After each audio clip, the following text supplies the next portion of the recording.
Olá, turmas de nono ano. Vamos a mais um vídeo, a partir agora da página 11 do material de língua portuguesa do Rio Educa do nono ano do ensino fundamental. Vamos a mais uma crônica. Texto 6. O fim da escrita de mão. Flávio Ferrarini. Pois, meu prezadíssimo leitor, estou escrevendo esta crônica à mão. Somente após estar inteiramente escrita e revisada, transcreverei o texto para o meio digital, ou seja, para o processador de texto do computador. Normalmente, vinha escrevendo 4 ou 5 linhas no papel, a ideia central, e depois corria para o computador. A razão disso? Continue lendo e logo descobrirá. Nós, que ainda mantemos um leve traço de romantismo, estamos indo de mal a pior. As últimas referências que tínhamos das memórias afetivas caminham para o fim. A fotocopiadora ou a máquina de Xerox, como todos nós a conhecemos, praticamente se foi. Caso você não lembre ou não saiba, a operação se inicia quando acende uma lâmpada com a função de varrer todo o documento copiado. A imagem é projetada por meio de lentes e espelhos para a superfície de um tambor fotossensível. Logo não ficará nenhuma cópia da máquina de Xerox para contar a história. O mesmo aconteceu com a velha máquina de escrever e com o aparelho de fax. Há quem diga que o livro físico também está com os dias contados, dando lugar aos e-books ou os livros eletrônicos. O golpe de misericórdia contra nós, os últimos românticos, é o anúncio da morte da escrita cursiva, em que as palavras são formadas com letras emendadas pelas pontas. Os americanos estão tornando opcional o ensino da escrita de mão. O argumento para a decisão é que a letra cursiva não é mais útil ao computador. Então é isso. Adeus, lápis e caneta. Não demorará muito tempo para o lápis e a caneta caírem no ostracismo. Ostracismo significa esquecimento. Em algumas dezenas de anos, esses fabulosos instrumentos de escrita à mão, está se referindo ao lápis e à caneta, só serão encontrados em museus e nas mãos de colecionadores. Imagine, espantadíssimo leitor, que daqui a alguns anos quase ninguém mais saberá escrever em uma folha branca de papel, mas tão somente digitar no teclado do computador. Para nós que amamos as canetas quase tanto quanto as nossas mães, será uma dor imensa ter que aceitar o abandono do ensino da escrita em cursivo. Lembra da caneta tinteiro? Levei surras homéricas para aprender a manejá-la. Surra homérica é uma surra muito grande. Corretamente, de forma que não saísse distribuindo borrões no papel. Lembra dos cursos de caligrafia? Nas relações médico-paciente, a velha caneta e o velho papel também sumirão. Nas consultas, o profissional olhará apenas para o teclado e a tela do computador, enquanto o paciente lhe informa o seu histórico de saúde. É claro que deixei intencionalmente para o epílogo, para o final, o assunto das cartas.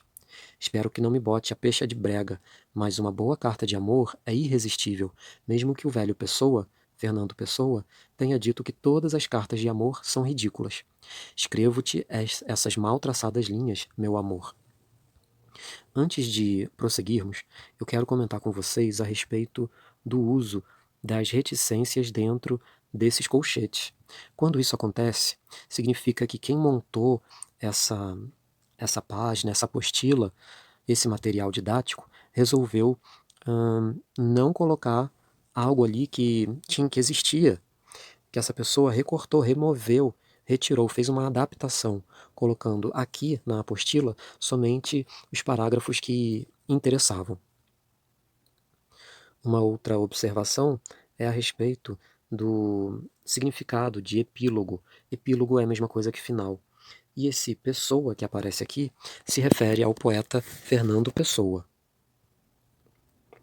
E aqui em amarelo nós temos um pequeno glossário explicando o significado de algumas palavras que apareceram lá no texto. Porém, esse site da SME fica um pouco fora de foco, conforme você pode ver aqui no vídeo. Número 1. Quando o cronista ou a cronista fala com o leitor, costumamos dizer que houve um diálogo, uma conversa. Você consegue perceber essa conversa no primeiro parágrafo? Comente. Sim ou não e comente. A resposta é sim, e o comentário é que existe um vocativo aqui, um direcionamento, uma palavra dita diretamente para o leitor da crônica.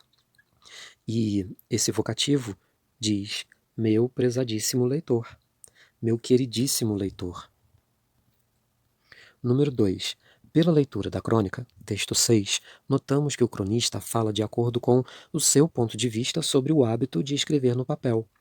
Podemos dizer que existe uma opinião em "então é isso, adeus lápis e caneta"? Sim ou não? E explique. Sim, se trata de uma opinião. E explicando, você pode comentar que é porque se trata de um ponto de vista do cronista. Se trata de algo questionável. Se trata de uma afirmação subjetiva. Página 12, número 3. Como você já sabe, a crônica é um texto em que uma situação banal do cotidiano é escrita e se torna um tema interessante para uma reflexão sobre a vida. A partir disso, o que o autor defende lá no último parágrafo? Vamos ao último parágrafo.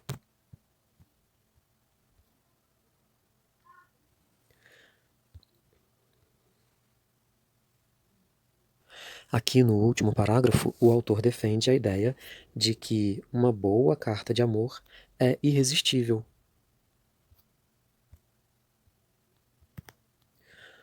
Número 4.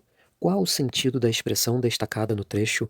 Há quem diga que o livro físico também está com os dias contados, dando lugar aos e-books ou os livros eletrônicos. Ou seja, o que significa a expressão "com os dias contados"? Significa que está para acabar. Número 5. Observe o trecho com atenção. Os americanos estão tornando opcional o ensino da escrita de mão. O argumento para a decisão é que a letra cursiva não é mais útil ao computador. Pelo que você leu, o que é um argumento? Esta palavra é muito importante a partir de agora, a partir do 9º ano. Argumento significa um motivo, uma razão.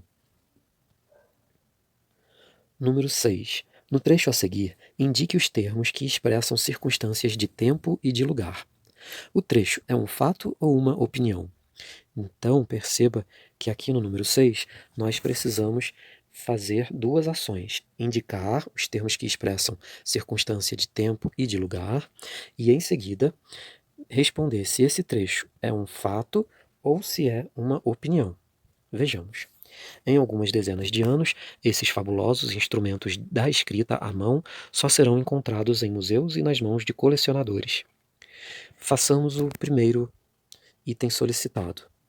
Eles pedem que indiquemos os termos que expressam circunstâncias de tempo e de lugar.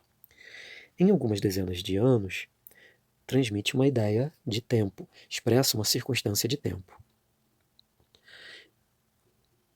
Em museus, expressa uma circunstância de lugar. E, nas mãos de colecionadores, expressa também uma circunstância de lugar. Por fim, ele deseja saber se esse trecho é um fato ou se é uma opinião. Se trata de uma opinião, porque quem é que garante que daqui a algumas dezenas de anos esses fabulosos instrumentos, que são lápis e caneta, só serão encontrados em museus e nas mãos de colecionadores? Isso não é um fato, isso é só uma opinião do autor. Isso pode ser questionável. Número 7. Por que foram utilizadas aspas no trecho "Escrevo-te essas mal traçadas linhas, meu amor"? Resposta: porque se trata de um trecho característico de cartas de amor. Você percebeu que o cronista citou com bastante informalidade um mestre da literatura chamado Fernando Pessoa? Ele faz referência a um poema de Pessoa. Vamos ler e nos deliciar? Texto 7. Todas as cartas de amor são ridículas. Não seriam cartas de amor se não fossem ridículas. Também escrevi em meu tempo cartas de amor, como as outras, ridículas. As cartas de amor, se há amor, têm que ser ridículas. Mas afinal, só as criaturas que nunca escreveram cartas de amor é que são ridículas. Quem me dera no tempo em que escrevia, sem dar por isso cartas de amor ridículas. A verdade é que hoje as minhas memórias dessas cartas de amor é que são ridículas. Todas as palavras esdrúxulas, como os sentimentos esdrúxulos, são naturalmente ridículas. E aqui uma sugestão. Leia o poema em voz alta algumas vezes. Leia saboreando as palavras e pensando nas pausas, no ritmo, no tom de cada palavra. Você pode gravar essa leitura expressiva e compartilhar com seus familiares. Agora responda. Número 1. De acordo com o texto, qual foi o efeito provocado pela repetição da palavra ridículas compondo versos no final das estrofes? Perceba que o enunciado faz referência a essa repetição da palavra ridículas ao final de cada estrofe. Lembrando que esse texto foi escrito em verso e que um conjunto de verso recebe o nome de estrofe. Então você reparou que houve a repetição da palavra ridículas, compondo versos no final das estrofes. Agora, o enunciado pergunta o seguinte: de acordo com o texto, qual foi o efeito provocado por essa repetição? O efeito é o de reforçar a ideia da palavra ridículas. E aqui somente o início da página 13. Como você leu no texto, o cronista cita vários objetos que saíram de uso, tendo sido substituídos por outros. Que tal conversar com seus familiares sobre esse assunto? Hábitos e costumes também vão se alterando. Isso é bom ou ruim? Depende. Converse, troque ideias, ouça opiniões dos outros e expresse as suas opiniões. Antes da próxima atividade, que tal fazer também uma parada literária? Acesse o link e conheça o portal da Crônica Brasileira. Lá você encontra textos dos nossos maiores cronistas. Convide seus colegas e ou familiares e promova uma roda de leitura. Fica a dica, é uma boa atividade para você fazer. E chegamos ao fim de mais um vídeo explicando esse material Rio Educa de língua portuguesa do 9º ano. No próximo vídeo, nós vamos retomar aqui na página 13. Espero que você tenha gostado, que tenha te ajudado e nos vemos no próximo vídeo. Um abraço e até lá!